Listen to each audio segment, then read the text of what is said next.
Am I a demon? Am I a demigod? How could I do such things? The king convulsed suddenly, his body jerking against the silk-covered bed as a violent cough tore through his chest. Dark blood splattered onto the white linen. Servants rushed forward in panic, shouting for water, for physicians, for mercy. The room smelled of incense and fear. "Enough!" the king rasped, waving them away weakly. His eyes, once sharp and commanding, were now sunken, glassy, fixed on one man standing quietly near the wall. "Hazael," the king whispered. The servant stepped forward immediately and knelt. He had served the king for over 20 years, through wars, feasts, betrayals, and victories. If loyalty had a face in the palace, it was his. "My lord," Hazael said softly. The king struggled to sit upright, wincing as pain seized him again. "Go," he said, gripping Hazael's wrist with surprising strength. "Find the prophet. Ask him if I will live or die." The room fell silent. Hazael bowed low. "I will return with the answer." As he turned to leave, another coughing fit racked the king's body. This time, the blood did not stop flowing. Hazael did not look back. The prophet's dwelling stood far outside the city walls, away from power and politics. The road leading there was dusty and quiet, yet with every step, Hazael felt an unease he could not explain. When he arrived, the prophet was already waiting. "You have come from the king," the prophet said, before Hazael could speak. Hazael blinked. "Yes, my lord the king is gravely ill. He sent me to ask if he will recover." The prophet studied Hazael's face instead of answering. His eyes lingered longer than necessary, as though he were searching for something beneath the skin. Then the prophet's expression changed. His lips trembled, and to Hazael's shock, tears welled up and rolled down the old man's cheeks. Hazael stiffened. "Why are you crying? Have I brought bad news?" The prophet said nothing at first. He simply wept. "Hear me," the prophet finally said, his voice hoarse. "Tell the king that he will surely die." Hazael swallowed. That is all?" The prophet inhaled sharply, as though the air itself was heavy. "No." Hazael followed. "Then speak." "You will become king," the prophet said. The words hit Hazael like a blow. "Me?" "Yes." For a brief moment, something dangerous flickered behind Hazael's eyes, then vanished. "But," the prophet continued, his tears falling faster now, "God has also shown me what you will do when that day comes." Hazael folded his arms, uneasy. "What will I do?" "I see fire. I see villages destroyed. I see soldiers dragging women through the streets. I see pregnant mothers cut open. I see famine spreading because you choose fear over mercy." Hazael stepped back. "Stop. I see you becoming a terror to your own people." The servant's mouth fell open. Then he laughed, short, nervous, almost mocking. "Am I a demon? Am I a demigod that I would do such evil? Look at me. I am a servant, a loyal one." The prophet wiped his eyes. "Power does not create what is not already there. It only removes the restraints." Hazael said nothing. "You must go now," the prophet added. Hazael turned and left, his mind racing. The palace was quieter when he returned, too quiet. The king lay motionless, breathing shallowly, his chest rising with effort. Hazael knelt beside him. "My lord," he said gently. The king opened his eyes. "Speak." "The prophet says you will die," Hazael replied. The king exhaled slowly. "And nothing else?" Hazael hesitated, just for a heartbeat. "Nothing else." The king nodded faintly. "Then stay with me tonight." Hazael obeyed. The lamps burned low, the servants were dismissed. The king's breathing grew weaker, each breath more strained than the last. At some point in the night, the king reached for Hazael's hand again. "You were faithful," the king whispered. Hazael did not pull away. By morning, the king was dead. The palace erupted in grief. Wails echoed through the halls. Hazael tore his garments and wept louder than any man there. The people saw his tears and said, "Behold, a loyal servant." The council met. The crown was discussed, and slowly, inevitably, Hazael's name rose above the rest. "He knows the kingdom," they said. "He stood closest to the king," they said. "He is trusted," they said. When the crown touched his head, Hazael's hands trembled, not from guilt, from fear. At first, Hazael ruled well. He remembered the prophet's words and swore they would never come to pass. He listened to counsel. He showed restraint. He told himself, "I will prove him wrong." But trouble came quickly. A village refused to pay tribute. "Send soldiers," one advisor said. "Negotiate," another urged. Hazael stared at the map. "If I appear weak, others will rebel," he said slowly. So he sent soldiers. The village burned. It was only one village, he told himself. Only the beginning. That night, Hazael dreamed of fire, and somewhere in the darkness, a prophet was still crying. The smoke from the burned village had barely cleared when the messengers arrived with fresh complaints. Farmers knelt in the courtyard, dust on their foreheads, voices trembling as they spoke of lost homes, missing sons, empty fields. Hazael listened in silence from the throne. One of the elders lifted his head. "My king, we have always paid our tribute, but the soldiers took more than grain. They took our livestock. They took our daughters." A murmur rippled through the court. Hazael's jaw tightened. "They resisted." "We begged," the elder replied, his voice cracking. "We begged for mercy." Hazael leaned forward. "And if I show mercy every time a village resists, what happens to this kingdom?" No one answered. "Fear," Hazael continued, rising slowly, "keeps order. Order keeps peace." The elders were dismissed. As they were led away, one advisor stepped closer. "My king," he said quietly, "the people are afraid." "Good," Hazael replied. "They should be." That night, he sat alone, staring at his hands. Clean, unstained, yet he could smell smoke that was no longer there. "You are not a demon," he muttered to himself. "You are a king." The rebellion spread anyway.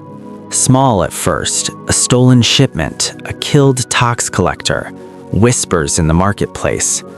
Hazael summoned his generals. "End it," he said, completely. One general hesitated. "There are women and children." "There are traitors," Hazael corrected. The campaign was swift and brutal. Entire villages were emptied. Survivors fled into the wilderness. Grain stores were seized to feed the army. Famine followed. Mothers lined the streets with hollow eyes, clutching crying infants. Hazael passed them in his chariot, gaze fixed forward. "Give them bread," one court official pleaded. "And weaken the treasury," Hazael snapped. "If the kingdom falls, they starve anyway." That night, the prophet's voice returned in his dreams. "I see famine." Hazael woke in a cold sweat. Months passed. Mercy faded from memory. Fear became law. Anyone who spoke against the king vanished. Anyone who mentioned the prophet was silenced. One afternoon, a young officer was dragged before the throne. He refused an order, a captain said it was unjust. Hazael studied the man. He was barely older than a boy. "Is it true?" Haziel asked. The officer lifted his chin. "Yes, my king, I would not kill unarmed villagers." The court went still. Haziel stood. "You challenge my authority? I fear God more than you." The words cut deeper than any blade. Haziel's face hardened. "Execute him." The boy's eyes widened. "My king! Now." The sword fell. Something inside Haziel fell with it. From that day, no one challenged him again, but the visions grew stronger. Fire, screams, blood. He stopped sleeping. Then came the final rebellion. A fortified village near the border, strategically important, defiant. "Crush it," the generals urged. Haziel nodded. "Surround it. No one leaves." The siege lasted days. Hunger weakened the defenders. Finally, the gates opened. The soldiers poured in. Women screamed. Children ran. Men were cut down. Haziel rode in after them. In the village square, a woman fell to her knees before him. Her belly was swollen with child. Her hands shook as she clutched his robes. "My king, we are innocent. Spare us." For the first time in years, Haziel froze. The square went silent. The prophet's tears flashed in his mind, his own laughter. "Am I a demon?" His throat tightened. A general stepped forward. "Orders, my king." Haziel looked down at the woman. Her eyes searched his face desperately, as if she could still find the man he once was. "Please," she whispered. For one heartbeat, mercy hovered within reach. Then fear spoke louder. If I spare them, Haziel thought, others will rise. His hand trembled. "Do it," he said. The woman's scream shattered the silence. Haziel turned away as the prophecy became flesh. That night, the king washed his hands again and again. The water ran red. He collapsed onto the floor, breathing hard. "I didn't start this way. I didn't." But the room was empty. No prophet, no comfort, no excuse. Only the echo of a question he no longer dared to ask. Outside, the kingdom trembled, and the tyrant sat on his throne, crowned not by destiny, but by his own choices. The kingdom no longer whispered. It groaned. Caravans stopped arriving, markets thinned. Children learned the sound of soldiers' boots before they learned how to read. Fear had done what mercy could not. It held the land together, but it bled it dry. Hazael sat on the throne one morning as advisors argued below him. "The borders are unstable," one said. "The treasury is shrinking," another warned. "The people curse your name in secret," a third added carefully. Hazael rose slowly. "Let them curse," he said, "as long as they obey." An older advisor stepped forward, voice shaking. "My king, this path leads only to ruin." Hazael's eyes narrowed. "You sound like a prophet." The advisor went silent. That night, Hazael could not escape his dreams. He walked through burned villages where no bodies lay, only shadows pressed into the ground. He heard crying but could find no mouths to silence it. At the center of it all stood the prophet, tears streaming down his face. "You asked the wrong question," the prophet said. Hazael woke screaming. News arrived before dawn, another uprising, this one larger, coordinated. "They are gathering in the valley," a general reported. "Families are with them. They believe numbers will protect them." Hazael closed his eyes. "March," he said. The army moved like a storm. When Hazael reached the valley, he saw them. Men with farm tools, women holding children, elders leaning on staffs. They were desperate, not dangerous. A murmur spread when they recognized the king. One man stepped forward. "We only want relief," he shouted. "Lower the tribute. Let us live." Hazael felt something crack inside his chest. The general leaned in. "If you hesitate now, you lose them forever." Hazael lifted his hand. The soldiers waited. For a moment, the entire kingdom seemed to hang in the air. Then Hazael lowered his hand slowly. "Disperse them. Arrest the leaders. No bloodshed." The general blinked. "My king?" "I said no bloodshed." The soldiers moved. For the first time in years, Hazael felt something like relief. But fear does not surrender easily. A stone flew from the crowd and struck a soldier, then another. Panic spread. Someone screamed. A sword flashed. Chaos exploded. "Stop!" Hazael shouted.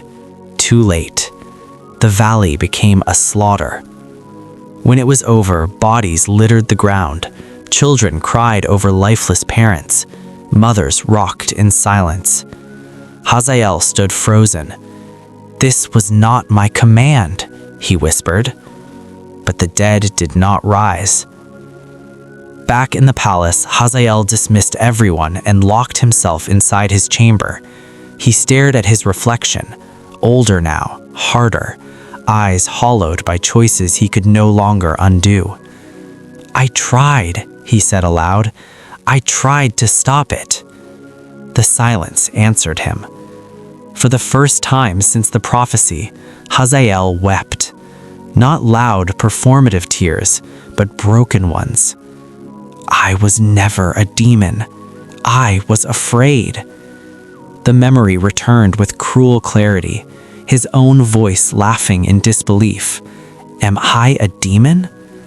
The question echoed through the chamber. "No," he whispered now, "but I became one." Years later, when Hazael lay dying, no servants crowded his bed. No loyal hands held his own. Outside, the kingdom he ruled waited, not in grief, but in quiet anticipation of his end. A young attendant entered cautiously. "My king, do you have any final words?" Hazael stared at the ceiling. "Tell them," he said slowly, "that power does not change a man." The attendant leaned closer. "It only reveals him." The king closed his eyes. And somewhere beyond the walls of time, a prophet finally stopped crying. If this story moved you, take a moment to like this video. It helps more people see stories that challenge the heart. Subscribe for more powerful, thought-provoking stories like this. And tell me in the comments, do you believe destiny controls us, or do our choices write the prophecy? Your voice matters. The end.